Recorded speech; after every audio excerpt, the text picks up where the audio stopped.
gaafuma lama wayinaa fi gaafiin kan biraa fakkeenyaa fi ustaadonnii fi barsiisonni kiristaanaa yeroo baay'ee wal falmii bifa gaafiif deebiitiin beellamatanii marii fayyini godhu fakkeenyaaf. Nuti musliimoonni ustaadota kan keenyatti fakkeenyaaf yeroo hedduu itti boonna ni gammanna jechuudha. Maaliif jennaan mo'anii galu waan ta'eef ragaadhaan evidensiidhaan bifa ajaa'ibaatiin tasgabbiidhaan arraba malee naamusaan ragaa islaamummaa keessa jiru waan hundaan jechuudha. Mo'anii waan galanuuf jecha itti gammanna jechuudha. Baay'ee itti boonna. Mee ati yeroo kiristaanummaa keessa jirtutti yeroo kiristaanummaa keessa turtetti yeroo barsiisonni ustaadotaan falman yeroo jarri haasa'anii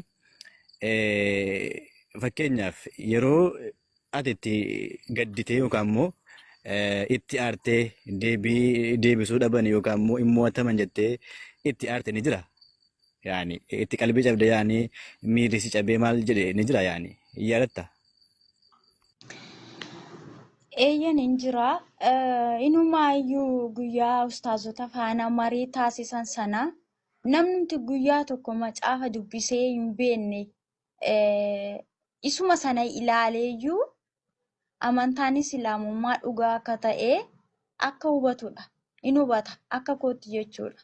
Namni guyyaa tokko macaafa maal jedhee baneen ilaaleeyyuu marii isaanii sanarraa gaafiif deebii isaanii sanarraati. Waan baay'ee hin hubataa jechuudha. Namni kaasila dubbadheeraa inni dhugaa of harkaa qabuuf inni dhugaa hin qabne tokko miti. Ija jabaatee hin dubbatu mo'amanii magalu sababa dhugaa harkarraa hin qabneef sababa deebii hin qabneef jechuudha. Wallahi osooma gaaffii fi deebii yookaan immoo waliin marii osoo gochuu baatanii natti tola tureeni. Guyyaa isaanii waliin marii godhan sana baay'ee mangadda ture.